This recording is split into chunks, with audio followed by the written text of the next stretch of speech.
morning everyone. Our today's session will be the continuation part of yesterday's lecture, which was about the advantages and disadvantages of કયો હતો topic outdoor substation ના indoor substation સામેના advantages બરાબર. We were learning about how economical or how advantageous an outdoor substation may be with respect to the indoor substation. Barabar. So the majority part or the majority points were in the favor of outdoor substation, and only few points were against the outdoor substation, which we call as disadvantages. વધારે point outdoor substation ની તરફેણમાં હતા, એટલે કે આપણે કોઈ પણ જગ્યાએ કોઈ સાઇટ પર આપણે પહેલા સબસ્ટેશન નાખવું છે બરાબર, એસ્ટાબ્લિશ કરવું છે, તો વધારે પોઈન્ટ કોના ફેવરમાં હતા? આઉટડોર બનાવો તો વધારે કન્વીનિયન્ટ, અને ઓછા પોઈન્ટ ઇન્ડોર ની ફેવરમાં હતા બરાબર. તો આજે એ જ પાર્ટને આપણે કન્ટિન્યુ કરતા એ રીતે જે ક્વેશ્ચન પૂછાય છે એના જગ્યાએ જો કમ્પેરિઝનના ફોર્મમાં પૂછાય તફાવત બરાબર, તફાવતના ફોર્મમાં આપણે ક્વેશ્ચન જોઈશું. હવે આપણે અત્યાર સુધીનો ટ્રેક રેકોર્ડ જોઈએ, જેટલા સબ્જેક્ટમાં ભણાયા છે એમાં ઓલમોસ્ટ 2-3 તફાવત કે ડિફરન્સ વાળા ક્વેશ્ચન ઇમ્પોર્ટન્ટ હોય છે બરાબર. જેમ આપણે ડીસી સર્કિટમાં ગયા હતા difference between series and parallel connection of resistance બરાબર. સિરીઝ કનેક્શન ઓફ રેઝિસ્ટન્સ શ્રેણી જોડાણ અને સમાંતર જોડાણ યાદ છે ને ભાઈ બધાને. પછી બીજો એક ડિફરન્સ હતો comparison between magnetic circuit and an electric circuit બરાબર. આ એક ઇમ્પોર્ટન્ટ હતો. અને the third one which was again a very important one was primary cell અને secondary cell બરાબર. પ્રાથમિક સેલ અને સેકન્ડરી સેલ વચ્ચેનો તફાવત. અને એકાઇનો ત્રણ કે ત્રણમાંથી લગભગ 2 તફાવત પૂછ્યા હતા પણ ખરા. જે મારું રૂટીન વાળું જે રેગ્યુલર ડીસી સર્કિટનું પેપર તમે ફર્સ્ટ સેમ આપ્યું છે એમાંમાંથી 2 તફાવત પૂછ્યા હતા. એનીવેઝ લાસ્ટ ટાઈમ જ્યારે આપણે EI જોયું ઇલેક્ટ્રિકલ ઇન્સ્ટ્રુમેન્ટેશન, એમાં કયો તફાવત હતો? ક્વેશ્ચન નંબર 1 ના એમાં પૂછેલો હતો. Very good. સ્પ્રિંગ કંટ્રોલ અને ગ્રેવિટી કંટ્રોલ કોના ટાઈપ હતા? કંટ્રોલિંગ ટોર્કમાં. કંટ્રોલિંગ ટોર્કના કેટલા પ્રકાર હોય? 2 પ્રકાર, સ્પ્રિંગ અને ગ્રેવિટી. અને ડેમ્પિંગ ટોર્ક માટે 3. કયા? फ्लूइड, एयर चैम्बर और eddy current. Very good. Air chamber, तीसरा कौन सा है? एयर वाला, एयर चैम्बर, एयर तो बोला. Fluid, fluid yes. Air, air friction, eddy current and fluid friction. Air और फ्लूइड फ्रिक्शन में आएंगे. Eddy current separate. Eddy current mean nothing but an aluminium disc rotated just below the magnet बराबर, in which eddy currents are induced. तो comparison में આપણે આ side પહેલા મૂકીશું ઇન્ડોર વાળું સેક્શન અને આ બાજુ મૂકીશું આપણે આઉટડોર વાળું સેક્શન.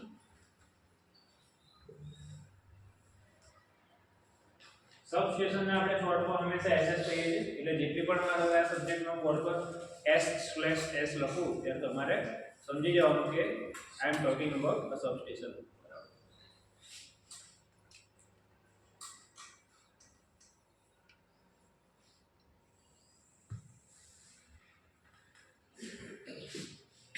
तो पहला पॉइंट के लोकेटेड और installed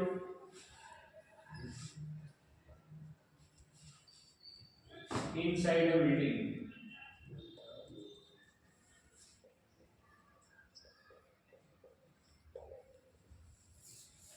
or a closed room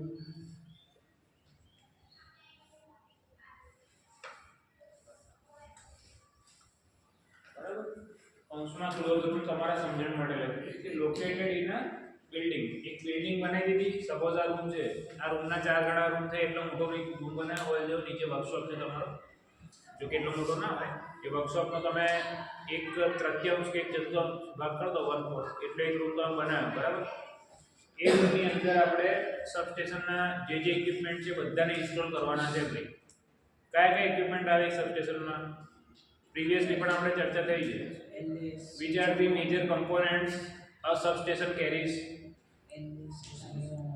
transformer very good. બીજું circuit breaker very good. LA very good. LA switch gear में ये सब आता है.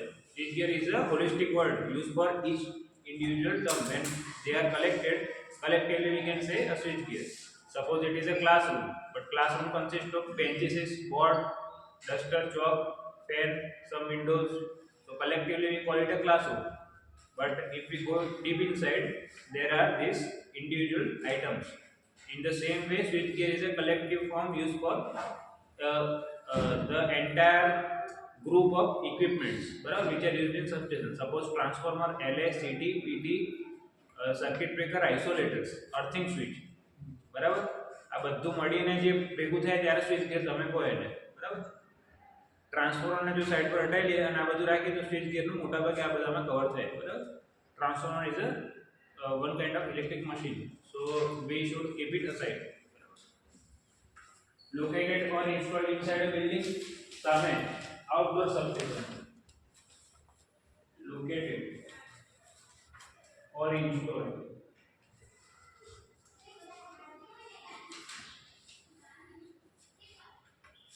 in open area.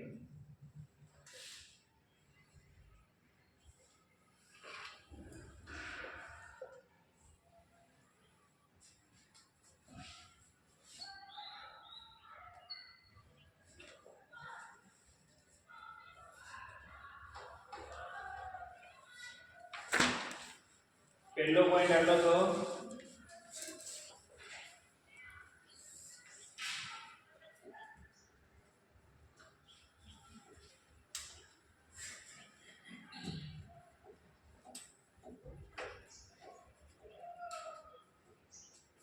बीजो पॉइंट શું આવશે કે क्या क्या જરૂર પડી છે ઇન્ડોર ની, ક્યારે આપણે જરૂર પડી છે કે ઇન્ડોર આપણે રૂમના સ્ટ્રક્ચરની એક વિચાર આવ્યો હોય કે એની અંદર બનાવવું પડે એવું છે.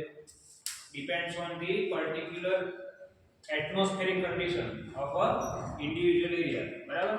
સપોઝ મારે અત્યારે અહીં આ ગામ છે મારું રણખોલ કે પછી હનુમાનપુરા કે બાકરોલ વોટેવર, અહીં આગળ મારે એક સબસ્ટેશન બનાવવું છે અને સેમ વસ્તુ મારે આપણે જમ્મુ કાશ્મીરમાં એક સિયાચિન ગ્લેશિયરની આજુબાજુનો કોઈ એરિયા છે તો અહીં આગળ એક સબસ્ટેશન બનાવવું, બરાબર. બંનેની જીઓગ્રાફિકલ કન્ડિશન, એટમોસ્ફેરિક કન્ડિશન કેવી છે, ટોટલી 180 ડિગ્રી ચેન્જ, બરાબર, 180 ડિગ્રી ઓપોઝિટ છે. તો depending on geographical condition of particular area it is decided whether a substation should be indoor or it should be outdoor, બરાબર.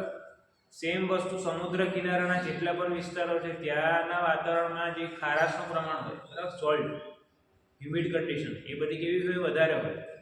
મુંબઈમાં જ્યારે મેચ ચાલતી હોય ને ત્યારે કમેન્ટ્રીમાં સાંભળજો કે આજે વાતાવરણમાં હ્યુમિડિટી વધારે છે, બોલશે કમેન્ટેટર, બરાબર. એટલે બહુ ઠંડી બી નહીં, બહુ ગરમી બી નહીં, પણ પેલો કહે છે ને બફારો મારે કરે એ લોકોને. એટલે હંમેશા દરિયા કિનારાના વસ્તુ સેમ વસ્તુ ચેન્નઈમાં જે છે એ ચેન્નઈ પણ કેવું સિટી છે, it is a city which is located on the banks of or on the edge of sea, બરાબર. એટલે દરિયા કિનારે વસેલું સિટી છે, બરાબર. ભારતનો સૌથી લાંબો બીચ, જીકે નો ક્વેશ્ચન છે, બીચ સૌથી લાંબો ભારતનો ક્યાં છે, મરીના બીચ ચેન્નઈમાં, બરાબર. અને ચેન્નઈના મેદાનનું નામ શું છે, MA. Chidambaram stadium oblique Chepauk. અને એમ ચિન્નાસ્વામી કયું મેદાન છે, બેંગ્લોર. તો એમ.એ. ચિદમ્બરમ ચેન્નઈ અને ચિન્નાસ્વામી બેંગ્લોર, અને ચેન્નઈના મેદાનનું બીજું નામ ચેપોક છે, બરાબર. So in my class you will always get to know something interesting apart from the technical studies. Anyway, coming back to the topic. તો ક્યારે આપણે ઇન્ડોર સબસ્ટેશનની જરૂર પડે, whenever the condition or the atmospheric condition is oily, dusty or humid or a more percentage of salt is there in the atmosphere, બરાબર. એટલે બીજો point આમાં આવી ગયો કે in areas where humidity,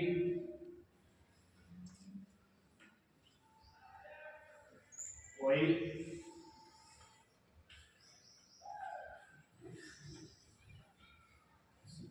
oily,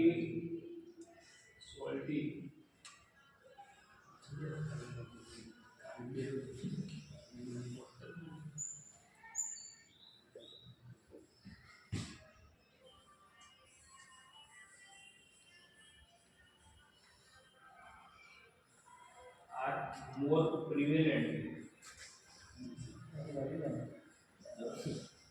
થોડા મોબાઈલમાં અવાજ આવે છે કે બહાર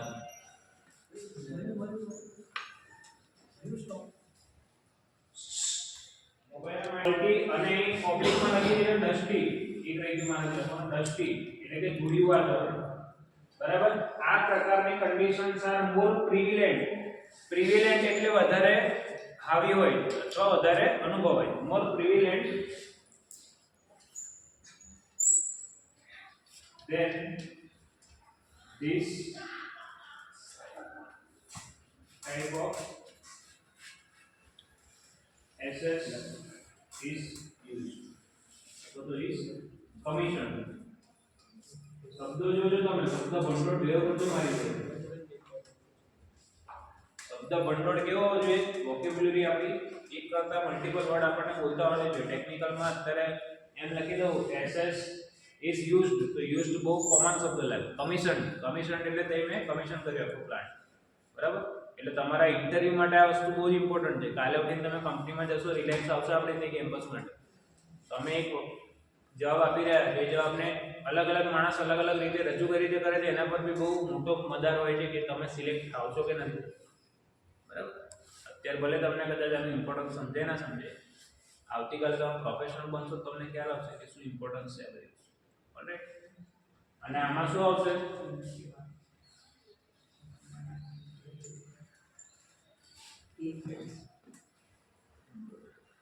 it is located commission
outdoor substation એવી રીતે યુઝ કરીશું કે જ્યાંની વાતાવરણની કન્ડિશન વધારે પડતી ઓપોઝમાં ના હોય ઇક્વિપમેન્ટના કે રિલેક્ટન્ટ બરાબર રિલેક્ટન્ટ એટલે અગેન ઓપોઝિટ એ ટેકનિકલ રીતે પાછળ પડવું એ રીતે ના હોય ત્યાં આપણે ઓપન ડોર અથવા તો આઉટડોર સબસ્ટેશન યુઝ કરીશું જેમ કે મેં તમને એક્ઝામ્પલ આપ્યું આપણા ગુજરાતના જે મેજોરિટી એરિયાઝ છે બરાબર એ બધા એરિયામાં આ લોકોએ ઓપન અથવા તો આઉટડોર સબસ્ટેશન યુઝ કરેલું છે બરાબર ત્રીજું શું આવશે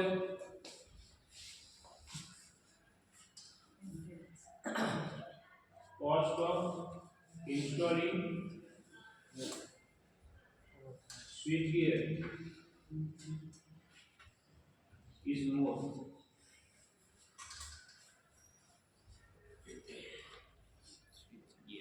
સ્વિચ ગિયર એટલે આપણે થોડી સમય પહેલા ચર્ચા થઈ કે બધા ઇક્વિપમેન્ટને કલેક્ટિવલી સ્વિચ ગિયર કહી શકીએ એનો જે કોસ્ટ હોય છે ઇન્સ્ટોલેશનનો એ પર્ટિક્યુલરલી ઇન્ડોરમાં વધારે હોય છે કેમ કે કાળજી તકેદારી અને એક્સપર્ટાઇઝ જેનામાં હોય એવા ટેકનિશિયન અથવા એવા હેલ્પર માણસોની જરૂર પડે આ કામ પૂરું પાડવા માટે બરાબર એક હોય સાદો પ્રોજેક્ટ અને એક હોય બુલેટ ટ્રેનનો પ્રોજેક્ટ બંનેમાં કયા પ્રોજેક્ટમાં વધારે એફિશિયન્સીનો વધારે એક્સપર્ટાઇઝ ધરાવતા માણસોની જરૂર પડશે બુલેટ ટ્રેન નરી આંખે જોજો તમે જે એના બુલેટ ટ્રેનના પેલા કોલમ બનાવ્યા છે બરોડામાં વચ્ચે વચ્ચે એના કોલમનું ખાલી એક સ્ટ્રક્ચર જોજો તમે અને સાદા પેલા જે ઓવર પેલા એ હોય છે સિટીની અંદર જે બધા ઓવરબ્રિજીસ અથવા તો ફ્લાયઓવર એનું સ્ટ્રક્ચર જોજો તમને ચોખવટ છે કયું વધારે પ્રિસાઇઝ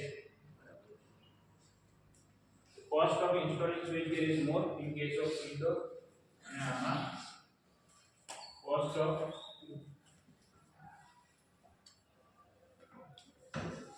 installing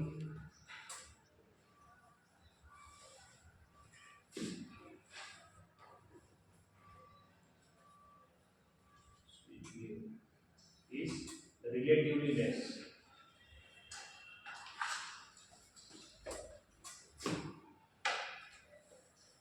રિલેટિવલી એટલે કોના સંદર્ભમાં? તો કે ભાઈ ઇન્ડોર ટાઈપ સબસ્ટેશનના સંદર્ભમાં વાત થઈ રહી છે.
એક તો છે કોસ્ટ ઓફ ઇન્સ્ટોલેશન પણ વધારે છે આઉટડોર ઇન્ડોરમાં, અને પછી એને ઇન્સ્ટોલ કરવું એ કાર્ય જે છે એ બી એકચ્યુઅલી એટલે કોમ્પ્લેક્સ ટાસ્ક છે, કેમ કે લિમિટેડ એરિયામાં તમારે દરેક વસ્તુને એ રીતે સમાવવાની છે કે જેથી કાલે ઉઠીને કોઈ માણસને હાનિ થવાની ચાન્સ ના રહે. ફોલ્ટ થાય ત્યારે આપણે ઇક્વિપમેન્ટ પણ સુરક્ષિત રહે, એકબીજાથી એટલું મેન્ટેન પણ ડિસ્ટન્સ કરવાનું છે, અને જોડે જોડે સાઇઝ અને જે સ્પેસ છે આપણું જે રૂમનો એરિયા છે એનું પણ ધ્યાન રાખવાનું છે કે આમાં બધું આવી જવું જોઈએ. બરાબર? એટલે રિલેટિવલી કોમ્પ્લેક્સ ટાસ્ક છે ઇન્ડોરમાં, અને આઉટડોરમાં એટલી કોમ્પ્લેક્સિટી હોતી નથી. બરાબર? હવે પાછું છે મેન્ટેનન્સ રહી કે મેન્ટેનન્સ કેવું હોય, સરળ હોય કે ઈઝી હોય કે કોમ્પ્લેક્સ હોય. તો આમાં થોડું કોમ્પ્લેક્સ હશે. બરાબર?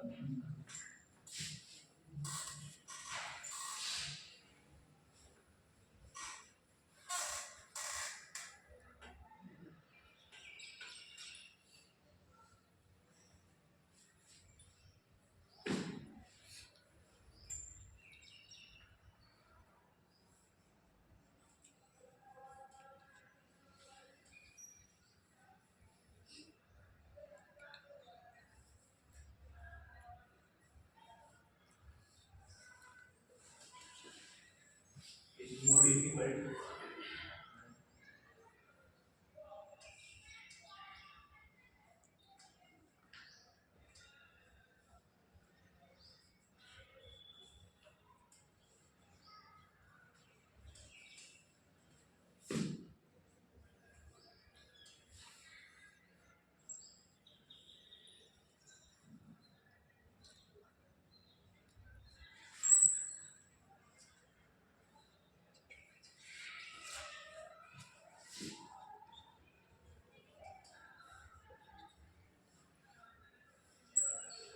Comparatively easy છે. ધ્યાન રહે આની પછી મુદ્દો એ પણ આવશે કે મેન્ટેનન્સ કોણામાં વધારે ફ્રીક્વન્ટલી કરવાની જરૂર પડશે. ફ્રીક્વન્ટલી એટલે વધારે સમય ઓછા સમયના સ્પાનમાં. સપોઝ આજે કર્યું, બે અઠવાડિયા પછી ફરી કર્યું, બે અઠવાડિયા પછી ફરી કર્યું, એ કોણામાં વધારે જશે, પહેલામાં કેવું જશે, એ અલગ મુદ્દો છે. આ છે મેન્ટેનન્સની એક્ટિવિટી કરવામાં જે સરળતા છે એ પછી એમાં એક પ્રકારની ડિફિકલ્ટી આવે છે. એ કોણામાં વધારે છે, એ ડિફિકલ્ટીનો પેલો એ જે છે ડિફિકલ્ટી વાળો જે એરિયા એ કોણામાં વધારે છે, એટલે ભાઈ ઇન્ડોર. છઠ્ઠું જોઈશું, કાલે વાત થઈ હતી.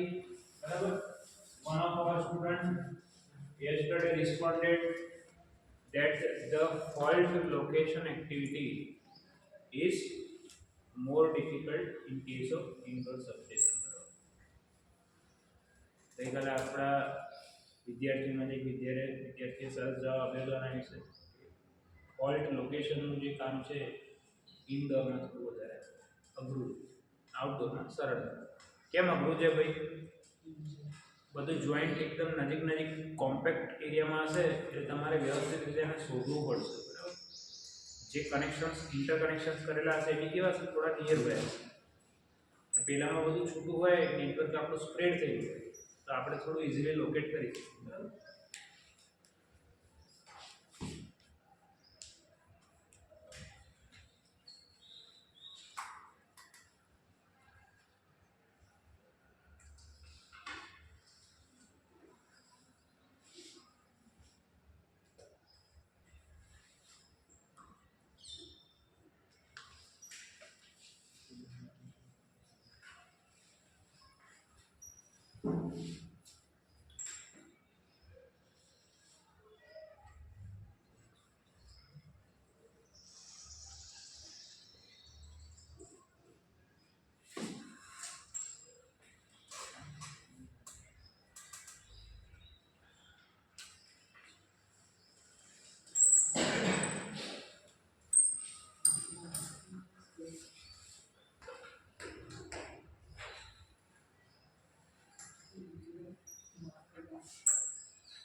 જમીન કોનામાં વધારે જોઈશે આઉટડોર વધારે જમીન મોટી જમીન જોઈશે આઉટડોર ઓછી જમીન જોઈશે indoor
Switchgear maintenance activity can be carried out easily even in monsoons.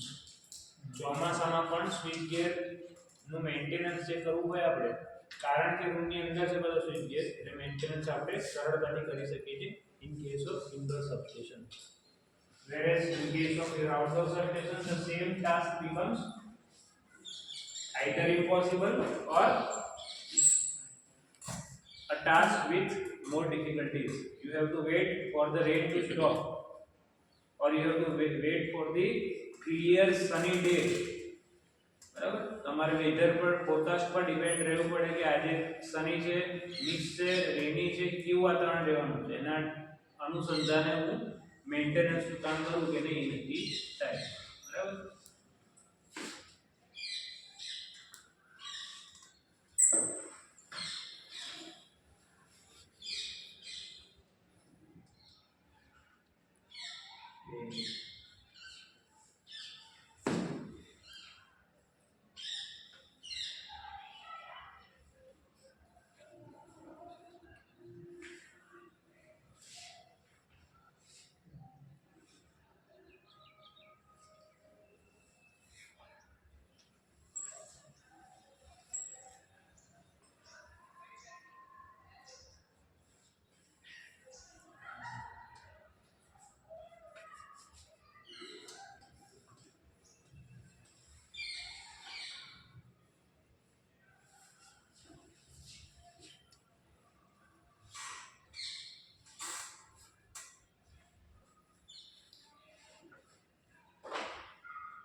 Last આપણો પોઈન્ટ આવશે.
Since the equipments are protected via the indoor shield, indoor structure આપણે shield તરીકે કામ કરે છે.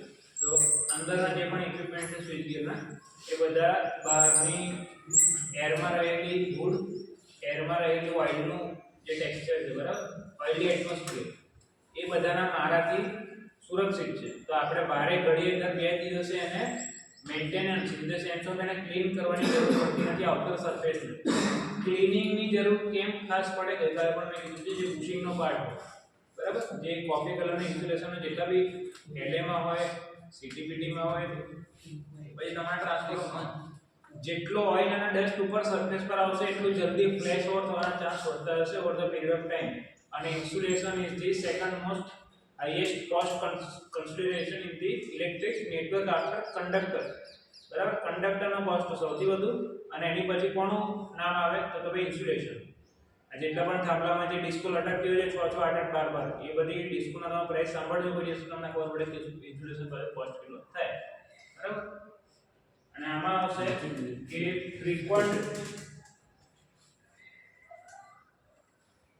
frequent maintenance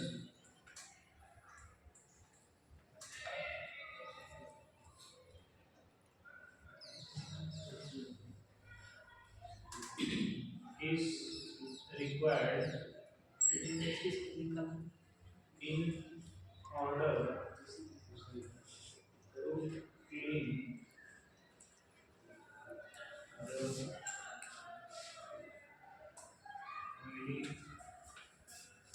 the surfaces of severe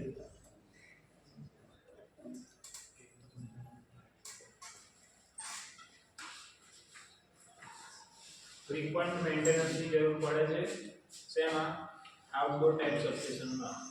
શેની સામે protection માટે? તો કે ભાઈ ડસ્ટી અને ઓઇલી વાતાવરણના કારણે થઈ રહેલા નુકસાનની સામે પ્રોટેક્શન આપવા માટે. જો આપણે ફ્રીક્વન્ટ મેન્ટેનન્સ નહીં કરીએ આઉટડોર સબસ્ટેશનમાં તો તમારો જે ઇન્સ્યુલેશન છે એ જલ્દી ડેમેજ થશે, જલ્દી એને રિપ્લેસ કરવાનો સમય આવશે અને ફોલ્ટ થવાના ચાન્સીસ એટલા વધારે રહેશે બરાબર. The entire insulation thing is related with the breakdown strength. The more the dust is located on the surface of insulation, the lesser its breakdown voltage will become.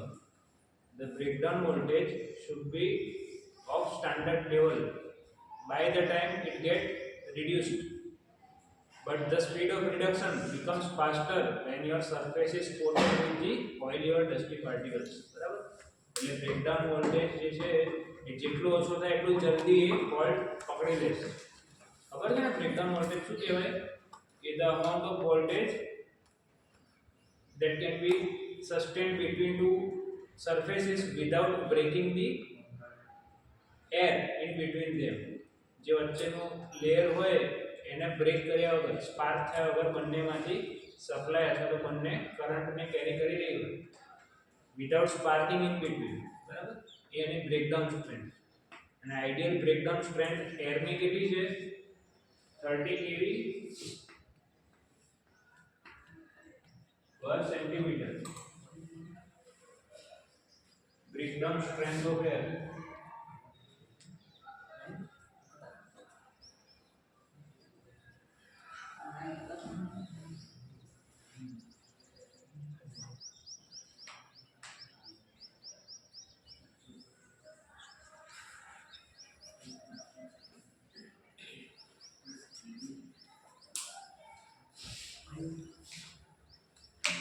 Okay. So that's it.